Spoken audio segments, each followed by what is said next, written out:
आप जानते हैं कि इंडोनेशियन नेवी का एक डीजल इलेक्ट्रिक सबमरीन जो कि KRI नंगगाला के नाम से जाना जाता था, वो कुछ दिनों पहले डूब गया। इंडियन नेवी ने अपने सर्च और रेस्क्यू वेसल्स इसके लिए डिप्लॉय भी किए। पहला डिप्लॉय किया, इसके बाद जब तक दूसरा डिप्लॉय करते तब तक ये खबर आई, 24 अप्रैल को ये खबर आई, इंडोनेशियन नेवी ने ये अनाउंस किया कि इस सबमरीन का जो मलबा है वो मिला है और इस पे जो ऑनबोर्ड 53 लोग थे वो मारे गए हैं, उनको मृत घोषित कर दिया गया। इस घटना से पता चलता है कि सबमरीन कभी भी डूब सकते हैं अगर उनको सही से ऑपरेट न किया जाए। इस सबमरीन के डूबने के बाद अब इंडोनेशियन नेवी के पास केवल 4 सबमरीन बचे हुए हैं, जिसमें कि एक उनका जर्मन सबमरीन है जो कि 1981 में उनको प्राप्त हुआ था। इसके अलावा 3 ऐसे सबमरीन हैं जो कि उनको साउथ कोरिया से प्राप्त हुआ था और ये 2016 तक उनको प्राप्त हो चुके थे। 4 सबमरीन ऐसे देश के पास होना जो कि समंदर से घिरा हुआ है बहुत बड़ी बात नहीं मानी जा सकती है, पर ऐसा एक समय था जब इंडोनेशियन नेवी इतनी ज़्यादा स्ट्रांग थी कि 1965 के भारत पाकिस्तान युद्ध में भी उन्होंने पाकिस्तान की हेल्प के लिए अपने सबमरीन को भेजा। और इस घटना को भारत के साथ इंडोनेशिया का एक धोखा भी माना जा सकता है, क्योंकि हमारे पहले प्रधानमंत्री पंडित जवाहरलाल नेहरू बहुत ज़्यादा सपोर्ट करते थे इंडोनेशियन नेशनलिस्ट मूवमेंट को और सुकर्णो को बहुत ज़्यादा सपोर्ट करते थे, जो कि पहले प्रेसिडेंट थे इंडोनेशिया के। और इंडोनेशिया के इंडिपेंडेंस मूवमेंट जो कि उनको डच कॉलोनी से आज़ाद कराने के लिए जो उनके देश में चल रहा था, उसमें भारत ने उनको काफ़ी सपोर्ट किया था। जवाहरलाल नेहरू ने अपने क्लोज फ्रेंड बीजू पटनायक को उनकी हेल्प के लिए इंडोनेशिया भी भेजा था। डच कॉलोनाइजर इससे खुश नहीं थे। बात करते हैं कि इंडोनेशिया ने सोवियत यूनियन से किस प्रकार के जो वॉरशिप हैं वो प्राप्त किए थे।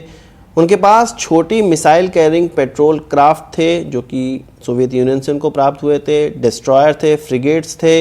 इसके अलावा 12 whisky class diesel electric submarine थे जो कि विस्की उनको नाम नाटो ने एक कोड नेम उनको दिया हुआ था।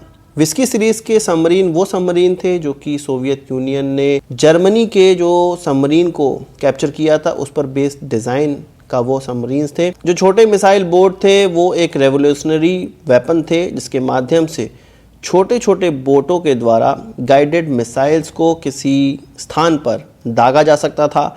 इसका इस्तेमाल भारत ने भी किया था कराची को ध्वस्त करने के लिए 1971 में, जब सोवियत डिज़ाइन के बोट हमने इस्तेमाल किए थे। एक किताब जिसका नाम ट्रांजिशन टू ट्रायम्फ है, Indian Navy 1965 to 1975, retired Indian Navy vice admiral GM Hiranandani ने इसमें लिखा कि 1959 से लेकर 1964 के बीच में इंडोनेशियन नेवी ने एक बड़ी फ्लीट रशिया से एक्वायर की थी। इसमें एक हैवी क्रूज़र था, 18 डिस्ट्रॉयर और फ्रिगेट्स थे, 12 सबमरीन थे, 67 कोवर्ट थे और मोटर टॉर्पीडो बोट्स थे, 12 मिसाइल बोट्स थे, 21 माइन स्वीपर वेसल थे, 11 लैंडिंग शिप थे, 6 लैंडिंग क्राफ्ट थे, 4 ट्रांसपोर्ट शिप्स थी और 4 ऑयलर शिप थी यानी कि रिफ्यूलिंग शिप थी। भले ही भारत ने इंडोनेशिया का साथ दिया हो, पर जो इंडोनेशिया की फॉरेन पॉलिसी थी वो नेशनलिस्ट पॉलिसी थी। उनके मुताबिक जो अंडमान निकोबार आइलैंड है उसमें जो निकोबार आइलैंड्स है वो इंडोनेशिया का था और वो उस पर अधिकार भी जताना चाहते थे। उनको मौका 1965 के युद्ध में मिला, भारत पाकिस्तान के युद्ध में मिला, जिसमें कि इंडोनेशिया ने पाकिस्तान की हेल्प करने की घोषणा कर दी। हीरानंदानी अपनी किताब में ये लिखते हैं कि इंडोनेशिया ने निकोबार आइलैंड में इंट्रूजन को बढ़ा दिया था इस समय में और हैवी इंट्रूजन करना स्टार्ट कर दिया था। अंडमान निकोबार आइलैंड के आसपास अनआइडेंटिफाइड सबमरीन्स और एयरक्राफ्ट देखने को मिल रहे थे और पाकिस्तान की रिक्वेस्ट पे इंडोनेशियन नेवी ने 2 सबमरीन और 2 मिसाइल बोट कराची भेजने का फैसला भी किया। पर जब तक ये वेसल्स कराची पहुंचे भारत और पाकिस्तान के बीच में सीज फायर हो चुका था। एक किताब Blueprint to Blue Water Indian Navy 1951 से लेके 1965, सतिंदर सिंह ये कहते हैं उस समय के एडमिरल भास्कर सदाशिव सोमान के द्वारा ये कमेंट इस किताब में नोट किया गया है कि उनको पता था, इंटेलिजेंस थी कि इंडोनेशियन शिप कराची पहुंच रही हैं। इसके अलावा उनको ये भी इंटेलिजेंस थी कि इंडोनेशिया भारत के किसी मेनलैंड, भारत की नेवी इन सब के पीछे नहीं पड़ा हुआ है, वो अंडमान निकोबार आइलैंड के पीछे पड़ा हुआ है। इंडोनेशिया को ये पता था कि कुछ सेलर्स खाकी यूनिफॉर्म में यहाँ पर केवल प्रेजेंट रहते हैं और आसानी से वो निकोबार आइलैंड को कैप्चर कर सकते हैं। इंडोनेशिया के इस थ्रेट को पाकिस्तान के ऑफिशियल भी